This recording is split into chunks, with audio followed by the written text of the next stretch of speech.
Hello everyone and welcome to today's video. Today we're talking about the 2026 Arizona governor's race, where a new poll has come out that shows how well the Republican candidates do against Democratic incumbent governor Katie Hobbs. So reading this article by Newsweek, it discusses a little bit more that the Arizona's incumbent Democratic governor Katie Hobbs has a slim lead over her two potential Republican rivals ahead of her re-election battle in November of 2026.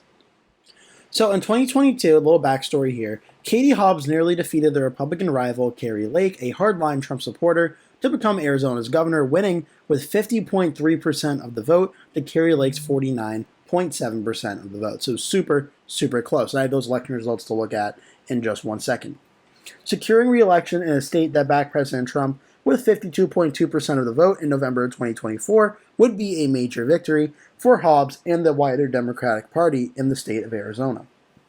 The poll, which is conducted by Noble Predictive Insights, this has been a very popular pollster that's come up in the state of Arizona in a lot of recent polls, found that of 948 registered voters between August 8th and 11th, that the Republican Karen Taylor Robson, an attorney and former member of the Arizona Board of Regents, is the official Republican candidate. Hobbs would secure roughly 40% of the vote against 38% for Robson, while 19% of the surveyed said they were not sure who they would vote for in this scenario, and 4% selected a third-party candidate. Now, for contrast, your U.S. Representative Andy Biggs, a House Republican, if he were to become the GOP nominee, Hobbs would get 39% of the vote compared to 37% for Biggs. Again, another 19% responded not sure, and 4% opted for a third party. It also showed glimpses at the Republican primary as well, which I'll be covering in just one moment. And on the other hand, it also showed that the poll found that 34% of Arizona voters had a favorable impression of Robson against 30% who viewed her unfavorably, overall +4. For Biggs, 27% of the voters viewed him favorably to 26% unfavorably, giving him an approval of about +1. So that's very interesting as well. As Biggs started out with the momentum in this race, now things seem to be shifting a little bit. Robson previously ran for the Republican nomination for Arizona governor ahead of the 2022 election, but ultimately lost to Kari Lake. So this is very interesting. And talking about this race for Arizona governor, well, first what we could do, if you want, we could look at the primary from 2022 in Arizona, just to give you an idea of what this looked like. Because this Republican primary between Kari Lake and Karen Taylor Robson was actually very close. Kari Lake ended up getting 47.97% of the overall vote. Karen Taylor Robson got 43.13%. Overall, roughly a little bit under 5% difference between Lake and Robson. And certainly that's very close by election standards, but also by a primary standard, that's also very close. Of 831,500 or so votes cast, only a margin of roughly 40,000 votes separated Lake and Karen Taylor Robson.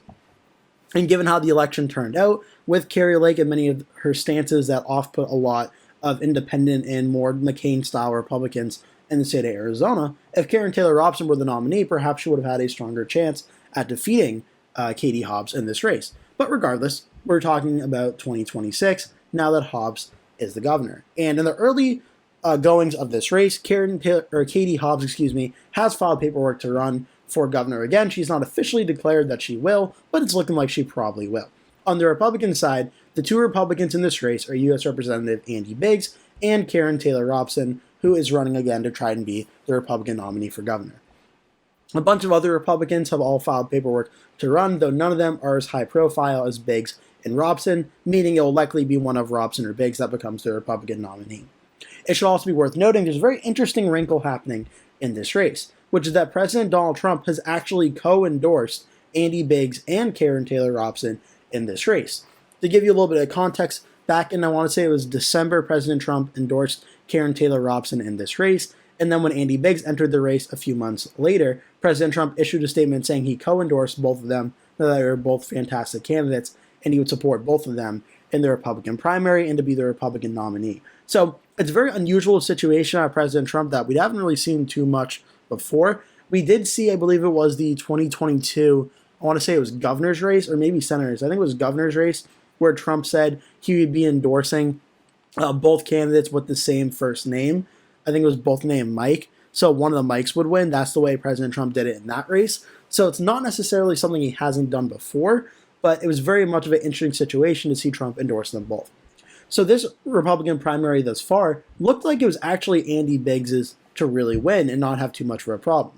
The first poll from NecoPac had Andy Biggs leading 71-14. Pulse Decisions Science, a poll sponsored by Club for Growth, had Biggs leading over Robson 45-16.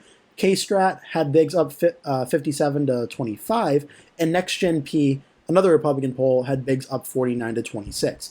Noble Predictive Insights, this is the first poll that's shown Karen Taylor Robson leading Andy Biggs, Robson getting 37% and Biggs getting 27%.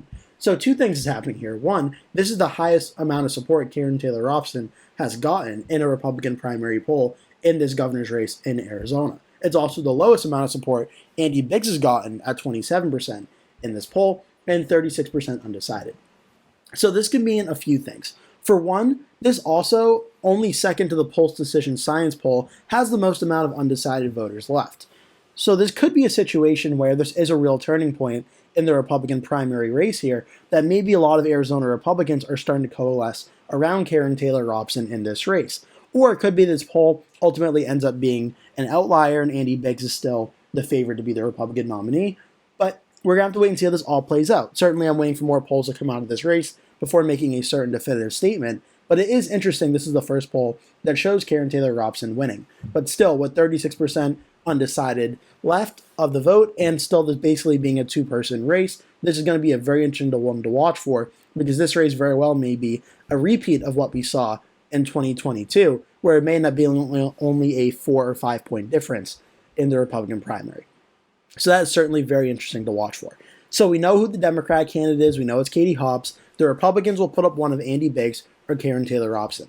Libertarian candidate Barry Hess has filed paperwork, and the Green primary, they do have the Green Party. 3 candidates have filed paperwork to run as well. This is going to be one of the closest governor's races in all of the United States for 2026. Cook Political Report, Inside Elections, and Sablo Crystal Ball all have it listed as a toss-up. Race to the White House has it listed as tilt Democrat.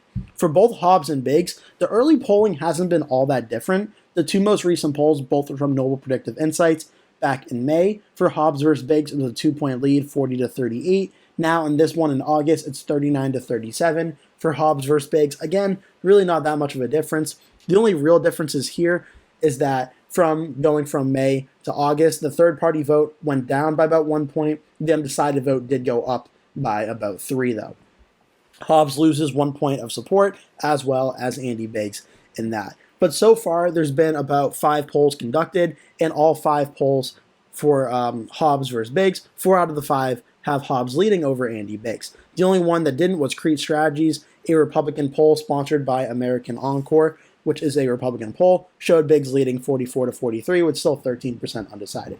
So at this current point in time, it looks like there's a large amount of undecided vote left, and it's really too early to make a definitive statement about which candidate is leading in my own personal rankings here, other than the fact I can say at this current point in time, Katie Hobbs has about a point or 2 lead or so.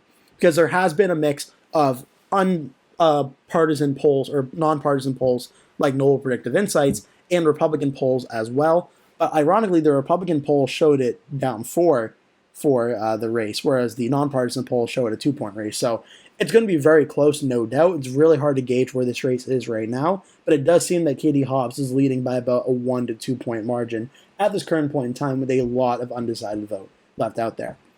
And that's for Hobbs versus Biggs. For Hobbs versus Karen Taylor Robson, things really aren't that different. For this Noble Predictive Insight poll, Hobbs has 1% more support at 40%, but Karen Taylor Robson also has 1% more at 38%, 4% other, and 18% undecided in this one. And this is pretty consistent as well with the Andy Biggs polls, the only difference being in the Crete Strategies poll, Hobbs leads over Robson by 2 points in that one.